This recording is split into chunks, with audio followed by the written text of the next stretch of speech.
नमस्कार। आज हम एक ऐसी कहानी में उतरेंगे जहां हजारों साल पुराने ग्रंथ, समुंदर की गहरी खामोशी और आज का विज्ञान सब एक साथ आकर मिलते हैं। ये कहानी है एक ऐसे शहर की जिसे लोग सिर्फ कल्पना मानते थे, लेकिन वो आज एक ठोस हकीकत बन चुका है। तो चलिए इस रहस्य में गोता लगाते हैं। सोचिए जरा, एक ऐसी आलीशान नगरी जिसके बारे में सिर्फ किस्से कहानियों में सुना गया हो, और वो अचानक सचमुच में हमारे सामने आ जाए।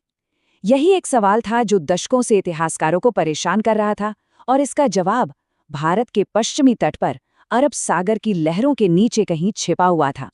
तो हमारी कहानी की शुरुआत किसी पुरानी किताब से नहीं, बल्कि आज के दौर की एक खोज से होती है। एक ऐसी खोज जिसने भारत के इतिहास को देखने का नजरिया हमेशा के लिए बदल दिया। उस पल को महसूस करने की कोशिश कीजिए। गोताखोरों की एक टीम है, वो समंदर की नीली गहराइयों में उतर रही है, और वहां रेत और चट्टानों के बीच उन्हें कुछ ऐसा दिखता है जो कुदरती हो ही नहीं सकता। एकदम करीने से लगाए गए बड़े बड़े पत्थर, सीधी खड़ी दीवारें, ऐसा लग रहा था मानो पानी के अंदर कोई पूरा शहर बसा हो। उनकी सांसें थम गई होंगी, क्योंकि उनकी आंखों के सामने वो था जिसका जिक्र हजारों साल पुरानी किताबों में मिलता है। अच्छा, ये समझने के लिए कि वो आखिर क्या खोज रहे थे, हमें थोड़ा समय में पीछे चलना होगा, उस कहानी में जिसे अब तक सिर्फ एक पौराणिक कथा ही माना जाता था। तो कथा कुछ यूं है कि जब मथुरा पर बार बार हमले हो रहे थे, तब भगवान श्री कृष्ण ने अपनी प्रजा को बचाने के लिए एक नई नगरी बसाने का फैसला किया। उन्होंने समुद्र देव से जमीन मांगी, और समंदर ने अपनी गोद से एक बड़ा हिस्सा उन्हें दे दिया। और बस यहीं पर विश्वकर्मा ने एक ऐसी नगरी बनाई जिसकी कोई मिसाल नहीं थी। और सुनिए, ये कोई मामूली शहर नहीं था। ग्रंथों में जो लिखा है वो तो कल्पना से भी परे है।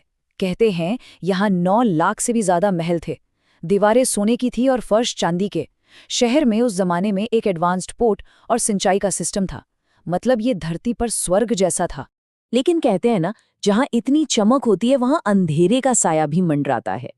इस सुनहरी कहानी पर बहुत जल्द एक श्राप की छाया पड़ने वाली थी। द्वारका के अंत की कहानी 2 श्रापों से जुड़ी है। पहला, महाभारत युद्ध के बाद गुस्से में गांधारी ने श्राप दिया कि जैसे उनका वंश खत्म हुआ, वैसे ही कृष्ण का यदुवंश भी आपस में लड़कर खत्म हो जाएगा। और दूसरा श्राप तब लगा जब कृष्ण के बेटे सांब ने ऋषियों का अपमान किया, और उन्होंने श्राप दे दिया कि वही पूरे वंश के विनाश का कारण बनेगा। और हुआ भी बिल्कुल यही।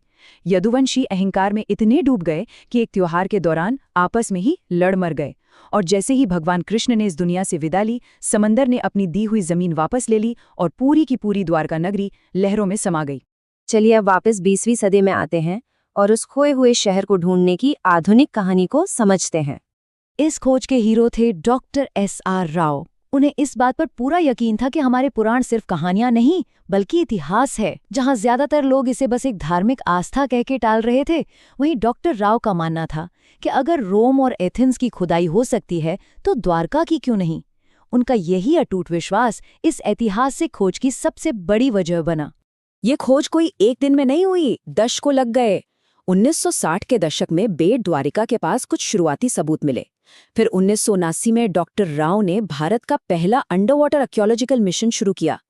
असली कामयाबी मिली 1983 में, जब पानी के नीचे शहर के पहले बड़े स्ट्रक्चर पहचाने गए। और 1992 तक, करीब 12 मिशन के बाद, ये बात पक्की हो गई कि समंदर के नीचे एक पूरा बंदरगाह शहर मौजूद है। तो सवाल ये है कि आखिर उन्हें मिला क्या? सबूत सच में हैरान करने वाले थे। 560 मीटर लंबी पत्थर की बनी शहर की दीवार, बड़ी बड़ी इमारतों के 30 से ज्यादा पत्थर के खंभे, और सबसे खास 3 छेद वाले पत्थर के लंगर, जो साबित करते थे कि यहाँ एक बहुत बड़ा और एडवांस बंदरगाह था। 1990 तक 500 से भी ज्यादा ऐसी चीजें निकाली जा चुकी थीं। और यहीं से कहानी और भी ज्यादा दिलचस्प हो जाती है जब विज्ञान के सबूत हजारों साल पुरानी कथाओं से मिलने लगते हैं। खोज के दौरान मिली सबसे पुरानी चीज की जब कार्बन डेटिंग की गई, तो उसकी उम्र ने वैज्ञानिकों को भी सकते में डाल दिया। वो करीब 9000 साल पुरानी थी। ये खोज भारतीय सभ्यता के इतिहास को हड़प्पा से भी कई हजार साल पीछे ले जाती है। मतलब जो सबूत मिल रहे थे वो तो खुद कहानी से भी पुराने थे। तो अब देखिए, 2 अलग अलग कहानियां एक ही सच पर आकर मिलती हैं। पौराणिक कथा कहती है कि श्राप और भगवान कृष्ण के जाने के बाद समंदर ने द्वारका को वापस ले लिया, और विज्ञान कहता है कि लगभग 9000 साल पहले दुनिया भर में समंदर का लेवल अचानक और तेजी से बढ़ा, जिसने इस तटीय शहर को धीरे धीरे डुबो दिया। वजह चाहे जो भी हो, नतीजा एक ही था, एक पूरा शहर लहरों में खो गया। अब हम इस खोज के आखिरी पड़ाव पर पहुंचते हैं, जिसने द्वारका को हमेशा के लिए इतिहास के पन्नों में अमर कर दिया। इस बार खोज इंसानों ने नहीं बल्कि मशीनों ने की। एडवांस्ड सोनार टेक्नोलॉजी ने समंदर के नीचे छिपे शहर का एक पूरा डिजिटल नक्शा बना दिया, और इससे ये साफ हो गया कि ये सिर्फ एक मलबा नहीं है, बल्कि एक पूरी तरह से प्लान करके बनाया गया शहर था, जिसमें ड्रेनेज और सिंचाई का भी इंतजाम था। और हाल ही में इस खोज को एक नया सम्मान मिला, जो प्रधानमंत्री नरेंद्र मोदी ने खुद उस जगह पर स्कूबा डाइविंग की। समंदर की गहराइयों में उनका मोरपंख अर्पित करना भारत की इस प्राचीन विरासत को दुनिया के सामने रखने का एक बहुत बड़ा प्रतीक था, जो हमारे अतीत को आज से जोड़ता है। द्वारका की कहानी हमें आखिर में यही सिखाती है, एक रास्ता हमें विश्वास दिलाता है और दूसरा रास्ता उसे साबित करता है। ये उस संस्कृति की कहानी है जो हमें दिखाती है कि जिसे हम सिर्फ आस्था मानते हैं, वो असल में हमारे इतिहास की गहरी नींव भी हो सकती है। द्वारका की खोज ने एक बहुत बड़ा रहस्य तो सुलझा दिया, पर इसने एक नया सवाल भी खड़ा कर दिया है। अगर एक पौराणिक शहर सच हो सकता है, तो समंदर की इन गहराइयों में और न जाने कितने इतिहास दफन होंगे, जो बस अपने खोजे जाने का इंतजार कर रहे हैं। जय द्वारकाधीश।